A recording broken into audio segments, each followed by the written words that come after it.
Hello friends, आप सभी का स्वागत है कंसेप्ट विद अंकित में। और आज हम एक नए सेशन के साथ हाजिर हैं जिसमें हम बात करेंगे पॉलिटिकल कल्चर की, जो यूजीसी नेट के सिलेबस में अप्रोचेज़ के अंडर आती है कंपैरेटिव पॉलिटिक्स में। मैं यहाँ पर पहले क्लियर कर दूँ कि जो पॉलिटिकल कल्चर है वह कंपैरेटिव पॉलिटिक्स की मॉडर्न अप्रोचेज़ में जो है इंक्लूड की जाती है। और पॉलिटिकल कल्चर का जो अध्ययन है वह लगभग द्वितीय विश्व युद्ध के बाद ही शुरू हुआ, जब कंपैरेटिव पॉलिटिक्स में as well as political science की तरह बिहेवियरल जो रिवोल्यूशन पॉलिटिकल साइंस की तरह कंपैरेटिव पॉलिटिक्स में भी देखी जाती है। तो पॉलिटिकल कल्चर को एक बहुत ही इम्पोर्टेंट अप्रोच और एक बहुत ही इम्पोर्टेंट कंसेप्ट के रूप में कंपैरेटिव पॉलिटिक्स में देखा जाता है। और इसलिए यह सेशन बहुत ही महत्वपूर्ण रहने वाला है। और यूजीसी नेट में लगभग हर साल 1 से 2 सवाल जो है वो कंपैरेटिव पॉलिटिक्स के अंदर पॉलिटिकल कल्चर से आते हैं। तो चलिए शुरू करते हैं आज का सेशन। और आज के सेशन में हम बात करेंगे पॉलिटिकल कल्चर के ऊपर। जनरल टर्म्स में पॉलिटिकल कल्चर की बात करें तो पॉलिटिकल कल्चर बेसिकली 2 वर्ड से मिलकर बना है, जिसमें पहला शब्द पॉलिटिकल है और दूसरा कल्चर है। तो हमें यहाँ पर बिल्कुल साफ साफ अंदाज़ा हो जाता है कि पॉलिटिकल कल्चर में पॉलिटिकल साइंस या पॉलिटिक्स और कल्चरल जो एस्पेक्ट है उसको एक साथ जोड़ा जाता है। तो बेसिकली पॉलिटिकल कल्चर को हम समझ सकते हैं कि एक कल्चर है जिसमें पॉलिटिकल एलिमेंट्स होते हैं, या फिर हम उसको पॉलिटिक्स के संदर्भ में कॉन्टेक्स्ट में रखकर देखने की कोशिश करते हैं। तो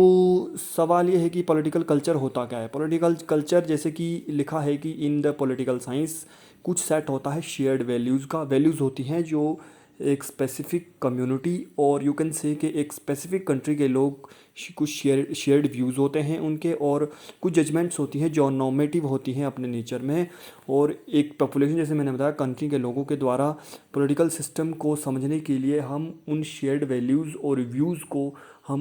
वो हमें सहायता करते हैं। तो पॉलिटिकल कल्चर सिंपल टर्म्स में एक ऐसे नॉर्म्स एंड वैल्यूज़, फीलिंग्स, कुछ कंपोजिशन ऑफ बेसिक वैल्यूज़, कुछ ऐसी प्रकार की नॉलेज और कुछ ऐसी तरीके होते हैं जिसके कारण हम एक पर्टिकुलर पॉलिटिकल सिस्टम को समझने की कोशिश करते हैं। पॉलिटिकल कल्चर को हम एक और ही गहरे रूप में समझ सकते हैं अगर हम सबसे पहले सवाल उठाएं कि पॉलिटिकल कल्चर क्यों, हमें पॉलिटिकल कल्चर की ज़रूरत क्यों पड़ती है। देखिए, जब सवाल आता है कि द्वितीय विश्व युद्ध के बाद जो है वो पॉलिटिकल कल्चर यानी कि मॉडर्न अप्रोचेज़ जो है कंपैरेटिव पॉलिटिक्स में ज़्यादा प्रभावी होने लगी, और फिर सवाल ये उठने लगा कि जो है वो इस सवाल के उठने के कुछ महत्वपूर्ण कारण थे, या कुछ उसके कुछ ज़रूरतें या कारण क्या थे कि जब द्वितीय विश्व युद्ध के बाद जो है वो जो जितने भी जो औपनिवेशिक राष्ट्र थे, यानी कि चाहे ब्रिटिश एम्पायर हो, फ्रेंच कॉलोनीज़ हों, या फिर स्पेनिश हो, पुर्तगीज़ हों, वह सभी के ऊपर जो है जो उनकी कॉलोनीज़ थी, उनके अपनी कॉलोनीज़ के ऊपर, उपनिवेशों के ऊपर अपनी पकड़ उनकी कमज़ोर होने लगी। और जिस प्रोसेस को हमने नाम दिया उपनिवेशीकरण यानी कि डीकोलोनाइजेशन का।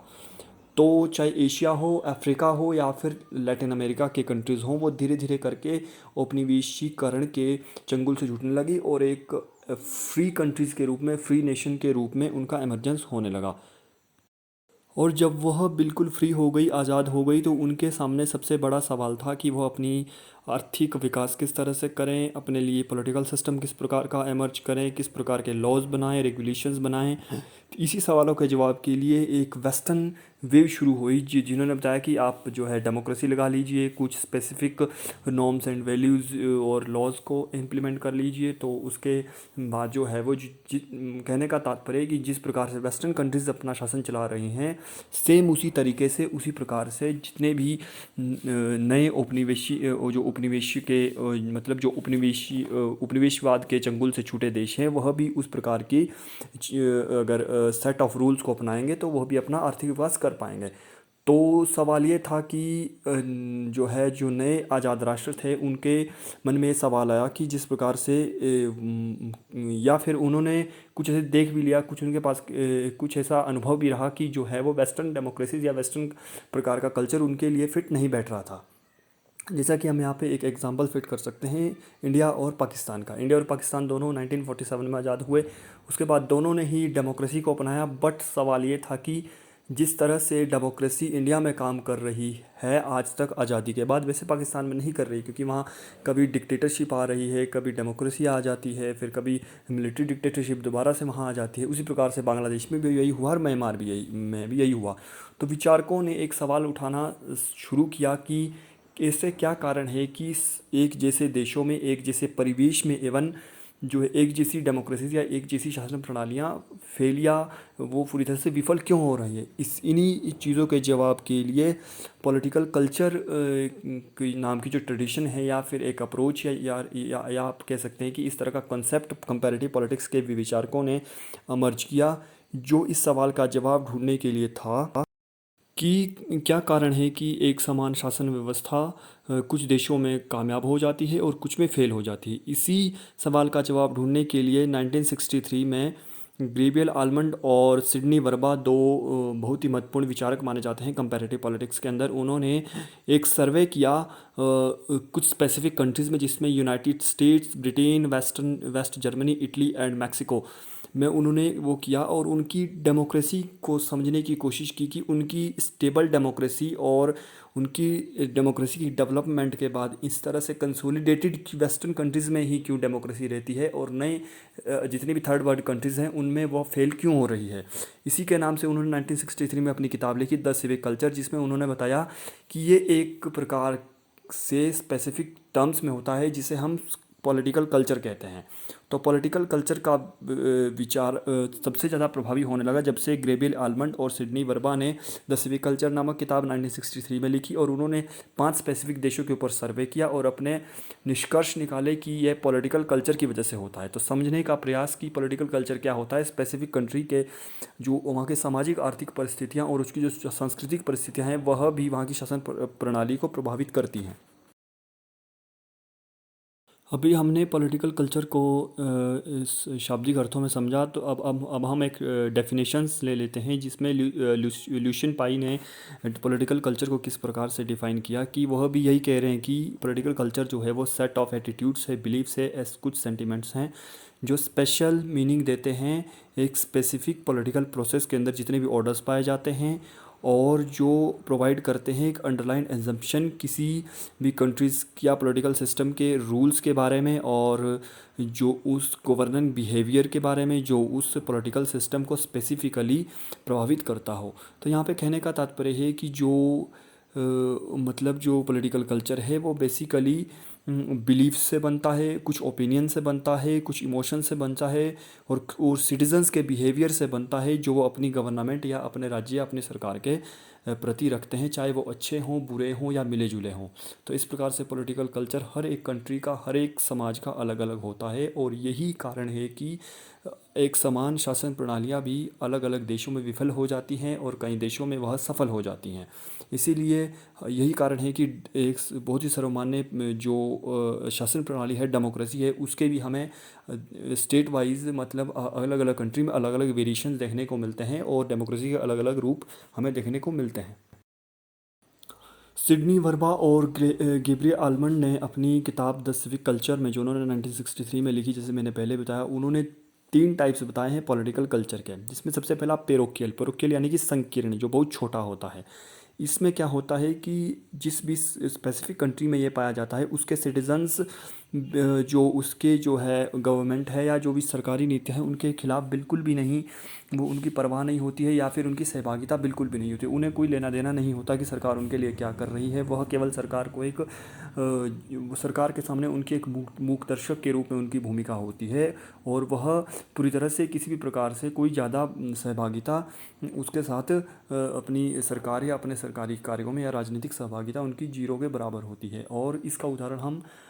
जो है डिक्टेटरशिप यानी कि अथॉरिटेरियन गवर्नमेंट में देख सकते हैं कि जिसमें नागरिकों की सहभागिता को कोई ज़्यादा महत्व नहीं दिया जाता है और जो रूलर या जो डिक्टेटर जिस प्रकार के रूल्स और लॉज बना देता है उसी प्रकार से सभी लोगों को यानी इस देश के सभी नागरिकों को उसी प्रकार के रूल्स और रेगुलेशंस फॉलो करने पड़ते हैं और उनका कोई अपना स्पेसिफिक सहभागिता उसमें नहीं होती है।